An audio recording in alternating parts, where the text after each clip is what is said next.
السلام عليكم ورحمة الله وبركاته. معكم خالد أو ماكس من قناة خالد كيوكس 2، واليوم راح نتكلم عن 10 مظلات نادرة في لعبة فورتنايت. فأتمنى من كل واحد يشوف المقطع هذا مو مشترك في القناة يضغط على زر الاشتراك وبرضو اللايك، وخذ المقطع وانشره في جروبات فورتنايت في كل مكان. ومن جد يا عيال، إذا أنت تشوف المقطع وما أنت مشترك اضغط على زر الاشتراك واللايك، والشيء هذا راح يسعدني. والحين خلونا على طول مع المرتبة العاشرة. طبعا احنا متعودين نسوي 10 سكنات نادرة و10 رقصات نادرة، لكن الآن حبينا ننوع ونشوف العشر المظلات النادرة. ومع المرتبة العاشرة واللي هي مظلة البومة. اي نعم يا عيال، مظلة البومة اللي هي حقة الهالوين. طبعا ما راح ترجع الا بالهالوين السنة الجاية، او عفوا السنة هذه 2019 في شهر 10 اكتوبر راح يجي الهالوين مرة ثانية، وراح نشوف المظلة هذه من جديد. للأسف الشديد صار لها تقريبا 137 يوم ما رجعت بالايتم شوب. والحين خلونا مع المرتبة التاسعة، وفي المرتبة التاسعة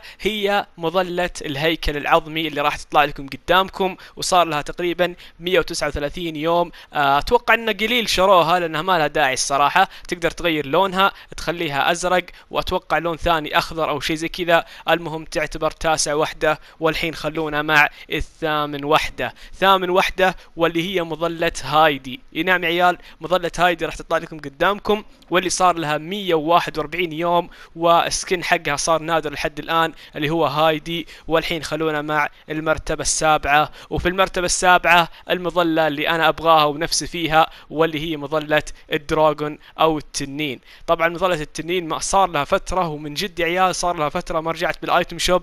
كنت أتمنى أنها ترجع بيوم الصين اللي جانا قبل فترة، لكن للأسف الشديد أنهم ما رجعوها، لكن رجعوا السكنات حقتها اللي هي ولد الصين وبنت الصينية، وصار لها 160 يوم. وبإذن الله إذا رجعت الآيتم شوب قريبا راح اشتريها على طول. والحين خلونا مع المرتبة السادسة. الصراحة في المرتبة السادسة أول مرة أشوف المظلة هذه، ما قد شفتها، لكن راح أوريكم صورتها قدامكم. واللي صار لها 165 يوم ما رجعت بالآيتم شوب. والحين خلونا مع المركز الخامس، واللي هي مظلة القمر الصناعي اللي راح تطلع لكم صورتها قدامكم. طبعا المظلة هذه جدا جميلة، واللي عجبتني أول ما نزلت بالآيتم شوب على ايام السيزون الثالث اذا ما خاب ظني. طبعا يوم نزلت هي اصلا مظله ايش؟ مظله سكن اللي هو السمكه اللاثريون، ما ادري شو اسمه ذاك. المهم هي مظلته، والصراحه عجيبه اول ما نزلت، بس الحين ممكن تكون خايسه مو ذاك الزود. لكن صار لها 183 يوم ما نزلت في الايتم شوب. والحين خلونا مع المركز الرابع. ومركز الرابع الصراحه مظله ما لها داعي، لكن راح اوريكم صورتها قدامكم. وصار لها 219 يوم. يا ساتر، 219 يوم على المظلة هذه اللي سكناتها نزلت قبل فترة وهي باقي ما نزلت. المهم خلونا مع المركز الثالث. وبالمركز الثالث مظلة الرابتور راح تطلع لكم صورتها قدامكم. طبعا اسمها نفس اسم سكن الرابتور. طبعا هذه مين مظلتها اتوقع. المهم صار لها 231 يوم ما نزلت بالايتم شوب. والحين خلونا مع المركز الثاني. وبالمركز الثاني يا عيال شيء اتوقع انكم تعرفونه، واللي هو مظلة كرة السلة اللي هو راح يطلع لكم قدامكم. وصار له 253 يوم ما نزلت في الايتم شوب. والحين خلونا على طول مع المركز الاول. وفي المركز الاول الصراحة مظلة غريبة، واتوقع اني ما قد شفتها نهائيا بالايتم شوب، ما قد شفتها اصلا.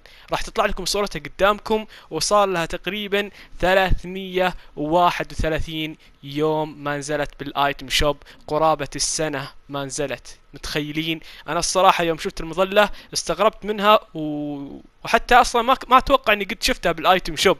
لكن مظلة ما ادري شلون جايه، يعني ما تستاهل هي، بس انها نادره وهي اندر مظله في الايتم شوب.